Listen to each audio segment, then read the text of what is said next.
Bienvenue sur cette nouvelle vidéo de Géoressources, énergie et transition. Et on va continuer sur la question du dihydrogène terrestre. Et là, on va s'intéresser au tout début de l'existence de la Terre. Alors pourquoi? Eh bien, nous avons de grandes questions qui se posent sur le dihydrogène.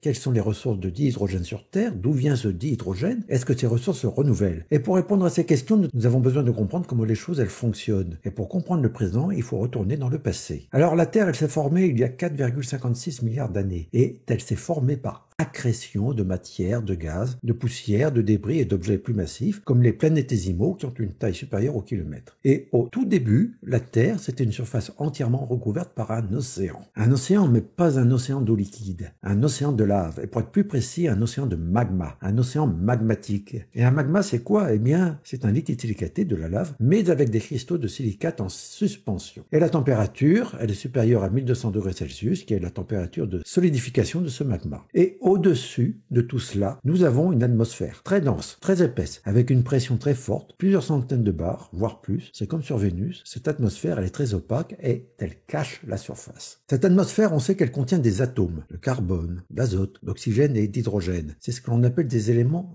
atmophiles. C'est ce qui veut dire aimer l'atmosphère. Ce sont des éléments typiques que l'on s'attend à retrouver dans l'atmosphère de n'importe quelle planète, parce que c'est ce qu'on observe dans les planètes du système solaire, ou encore dans les satellites de Jupiter et de Saturne, ou encore dans les exoplanètes. Des éléments comme l'hydrogène, le carbone ou l'azote, ce sont des éléments qui ont du mal à s'associer avec des minéraux silicatés, surtout à haute température. Et donc ce sont des éléments qu'on va retrouver dans l'atmosphère. Toute la question est de savoir comment ces atomes vont se combiner entre eux pour former des molécules. Les molécules possibles, il y en a beaucoup, et ce sont celles-là. Donc cela sera soit des oxydes, soit des molécules hydrogénées. Donc voilà, ça en fait beaucoup, mais en fait, beaucoup de ces molécules ne vont pas coexister ensemble. Ça va dépendre des conditions redox. Si vous avez une atmosphère très réductrice, eh bien vous aurez du méthane, de l'ammoniac, du dihydrogène. C'est par exemple le cas de Titan, une lune de Saturne. Et si à l'opposé vous avez une atmosphère très oxydée, eh bien vous aurez du dioxygène, du diazote et du dioxyde de carbone. C'est le cas actuel de la Terre. Et puis vous avez les cas intermédiaires comme Vénus. C'est une atmosphère sans dioxygène, mais avec du CO2 et du N2, le tout sous une pression de 93 bars en surface et une température de plus de 450 degrés Celsius. Vénus, c'est près de 97% de CO2 et 3% de diazote. Et on le verra dans une autre vidéo, Vénus, elle a perdu son eau, autrement dit son hydrogène. Alors actuellement, notre atmosphère, c'est du dioxygène et du diazote, c'est-à-dire une atmosphère très oxydée et très oxydante. Mais on sait que cette atmosphère actuelle n'est pas celle qui existait aux tout premiers âges de la Terre. Alors au tout début, on l'a dit, la Terre, c'est une planète très chaude, avec une surface en fusion, dépourvue en hydrogène et en eau, autrement dit un astre sec. Mais c'est une planète qui va encore se balader dans un espace encore très mal nettoyé, dans un disque de gaz, de poussière et de débris, qu'on appelle le disque circumstellaire. C'est ce que l'on voit autour des étoiles très jeunes. Et ce disque circumstellaire, il contient beaucoup de dihydrogène. Et ce dihydrogène, il va être capturé par la Terre pour en faire une atmosphère. Et c'est son atmosphère primordiale. Ce dihydrogène, il va réagir avec le magma. Dans ce magma, j'ai des silicates de fer. Avec un minéral comme la faïalite, je peux écrire cette réaction. Et c'est une réaction de réduction du fer, puisque je passe d'un nombre d'oxydation de plus 2 à 0. Je fais donc du fer natif que je pourrais accumuler dans le noyau terrestre parce qu'il est beaucoup plus dense. Je peux aussi considérer cette réaction comme celle-là. C'est une réaction qui me consomme de la magnétite, un oxyde de fer, et c'est une réaction de réduction du fer puisque je produis du fer de plus à partir du fer 3+. Car dans la magnétite, j'ai un fer 3+, avec 2 fers de plus. Et là, je vais fabriquer de l'eau, c'est-à-dire une espèce gazeuse que je pourrais retenir sur une planète comme la Terre car elle possède un champ de gravité suffisamment élevé pour retenir cette molécule, et cette molécule, je vais même l'incorporer dans le manteau. Donc à cette époque, notre planète Terre, elle fixe de l'hydrogène provenant de l'espace. Elle fabrique de l'eau par oxydation de dihydrogène, puisque l'hydrogène cède ses électrons pour être incorporés dans l'eau, et cela grâce à la présence d'un océan magmatique qui est oxydant et qui va se réduire, puisque je produis un peu de fer natif aux dépens de silicate de fer, et un peu de fer ferreux, du fer de plus, au détriment du fer 3+. Si je résume, on a quelque chose comme cela, H2 plus FeO qui me donne H2O plus fer, ou H2 plus Fe2O3 qui me donne H2O plus 2FeO. Mais patatras, un événement majeur va redistribuer toutes les cartes.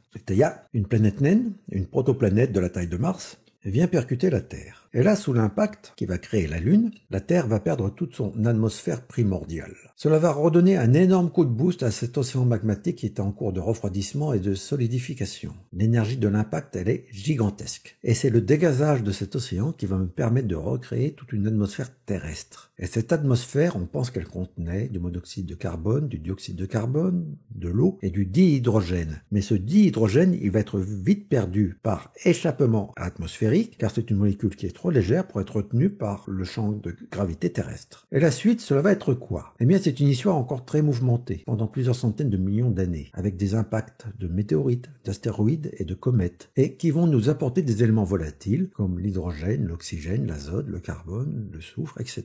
Et ces apports tardifs, ils vont se concrétiser sous forme d'apports supplémentaires de molécules d'eau, de méthane, d'ammoniac et même de molécules organiques. C'est ce qu'on appelle le vernis tardif. Cela étant dit, c'est encore très discuté, mais cet apport d'eau extraterrestre serait négligeable par rapport aux masses d'eau qui étaient déjà contenues dans le globe terrestre et par rapport aux quantités dégazées lors des éruptions volcaniques. Et donc la conclusion de tout cela, c'est que ce sont les volcans qui ont donné naissance aux océans et à l'atmosphère terrestre. Et compte tenu du rapport fer de plus sur fer 3+ dans les roches du manteau, on estime que c'est une atmosphère constituée de CO, de CO2 et d'H2O et de N2 qui s'est formée. Bon, la suite, vous la connaissez. La surface de la Terre se refroidit, l'océan magmatique se solidifie, la vapeur d'eau, elle se condense pour former des océans d'eau liquide. Cette eau liquide permet aussi de fixer le CO2 atmosphérique et de faire reprécipiter ces quantités énormes de CO2 sous forme de carbonate. Puis vient la crise de l'oxygène qui fait que la composition de cette atmosphère, elle commence à être drastiquement modifiée par les êtres vivants photosynthétiques. Et maintenant, qu'est-ce qu'il en est avec cette grande question sur l'hydrogène blanc? Eh bien, manifestement, ce qui est observé, c'est le contraire des premiers âges de la Terre qui se produit. Au tout début, la Terre baignait dans un milieu très réducteur, qui était cette atmosphère primordiale, très riche en dihydrogène. Et le manteau terrestre, à cette époque, il était oxydant. Et il s'est goinfré de ce dihydrogène pour fabriquer de l'eau qu'il a incorporée. Et maintenant, c'est le contraire. Le manteau, il devient réducteur dans certaines conditions, notamment quand il y a des afflux importants d'eau externe. Le manteau, alors, il s'oxyde. Mais comme il n'y a plus de fer natif dans le manteau, parce que ce fer natif, il s'est accumulé dans le noyau, ce qui va intervenir, c'est l'oxydation du fer de plus en fer 3+. Et l'oxydant, c'est l'eau. Et cette eau, elle va être réduite en dihydrogène. Autrement dit, sous certaines conditions, les roches du manteau, ou de manière plus générale, les roches qui contiennent du fer ferreux, du fer de plus, eh bien ces roches, elles peuvent se comporter comme des électrolyseurs naturels d'eau sous l'action de la force électromotrice exercée par le couple fer 3+, fer de plus, et le manteau, il s'oxyde, la planète, elle rouille, et c'est de l'hydrogène créé par la corrosion d'oxyde de fer. Et voilà, c'est cela qui explique les dégagements de dihydrogène observés au niveau des dorsales océaniques, ou d'autres endroits. Mais attention, vous avez d'autres environnements géologiques propices à la fabrication d'hydrogène blanc, j'en parlerai plus tard, et ce sont des mécanismes différents. Et dans tout cela, dans le détail, les modalités, elles sont encore mal comprises, et plus complexes que ce que j'ai pu expliquer dans cette vidéo, car pour ce faire, ces gisements de dihydrogène, ils nécessitent des environnements fracturés et chauds, avec suffisamment de fer ferreux comme substrat énergétique. Voilà, c'est fini pour cette vidéo d'introduction sur l'hydrogène terrestre. À bientôt!